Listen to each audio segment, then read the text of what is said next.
पौराणिक कथा के अनुसार भगवान श्री कृष्ण का जन्म वासुदेव और देवकी के गर्भ से कारागार में हुआ था। वासुदेव ने श्री कृष्ण को गोकुल में यशोदा के यहाँ दे दिया था, जहाँ यशोदा ने अपने लल्ला कान्हा को बड़े ही लाड़ प्यार से पाला। भगवान श्री कृष्ण बचपन से ही नटखट थे। जितना यशोदा मैया और नंदलाला उनके नटखट अंदाज से परेशान थे, उतना ही वहाँ के गांव वाले भी। कृष्ण जी अपने मित्रों के साथ मिलकर गांव वालों का माखन चुरा कर खा जाते थे, जिसके बाद गांव वाले उनकी शिकायत मैया यशोदा के पास लेकर पहुंच जाते थे। इस वजह से उन्हें अपनी मैया से डांट भी खानी पड़ती थी। एक बार की बात है कि यशोदा मैया प्रभु श्री कृष्ण के लिए मिलने वाले उल्हानों से तंग आ गईं और छड़ी लेकर कृष्ण की ओर दौड़ी। प्रभु ने उन्हें क्रोध में देखा तो वो अपना बचाव करने के लिए भागने लगे। भागते भागते कृष्ण एक कुम्हार के पास पहुंचे।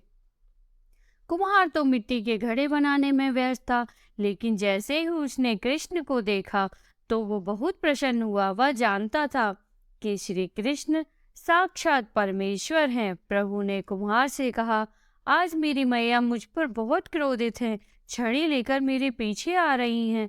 भैया मुझे कहीं छुपा लो। तब कुम्हार ने कृष्ण को एक बड़े से मटके के नीचे छुपा दिया। कुछ ही क्षणों में मैया यशोदा भी वहां आ गईं और कुम्हार से पूछने लगी, क्यों रे, तूने मेरे कन्हैया को कहीं देखा है क्या? कुम्हार ने कह दिया, नहीं मैया, मैंने कन्हैया को नहीं देखा। कृष्ण ये सब बातें घड़े के नीचे छुपकर सुन रहे थे। यशोदा मैया जब वहां से चली गई तो प्रभु श्री कृष्ण ने कुम्हार से कहा, यदि मैया चली गई हो तो मुझे इस घड़े से बाहर निकालो। कुम्हार बोला, ऐसे नहीं प्रभु जी, पहले मुझे 84 लाख योनि के बंधन से मुक्त करने का वचन दो। भगवान मुस्कुराए और कहा, ठीक है, मैं तुम्हें 84 लाख योनि से मुक्त करने का वचन देता हूँ। अब तो मुझे बाहर निकाल दो। कुम्हार कहने लगा, मुझे अकेले नहीं प्रभु जी, मेरे परिवार के सारे लोगों को भी 84 लाख योनियों के बंधन से मुक्त करने का वचन दें, तो मैं आपको घड़े से बाहर निकालूंगा। प्रभु ने कहा, चलो ठीक है, उनको भी 84 लाख योनियों के बंधन से मुक्त करने का मैं वचन देता हूँ।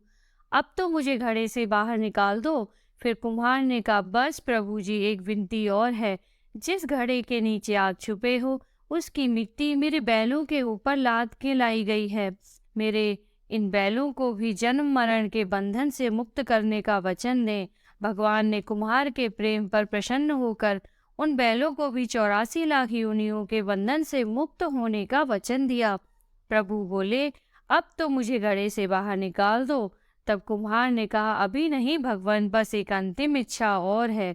जो भी प्राणी हम दोनों के बीच के इस संवाद को सुनेगा, उसे भी आप 84 लाख योनियों के बंधन से मुक्त करने का वचन दो, तो मैं आपको इस घड़े से बाहर निकाल दूंगा।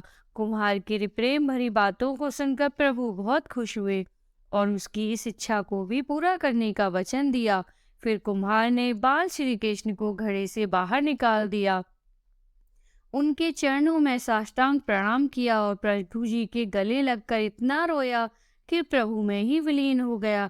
जरा सोच कर देखिए, जो बाल श्री कृष्ण 7 कोस लंबे चौड़े गोवर्धन पर्वत को अपनी कानी अंगुली पर उठा सकते हैं, तो क्या वो एक घड़ा नहीं उठा सकते? पर वह तो प्रेम के भूखे थे।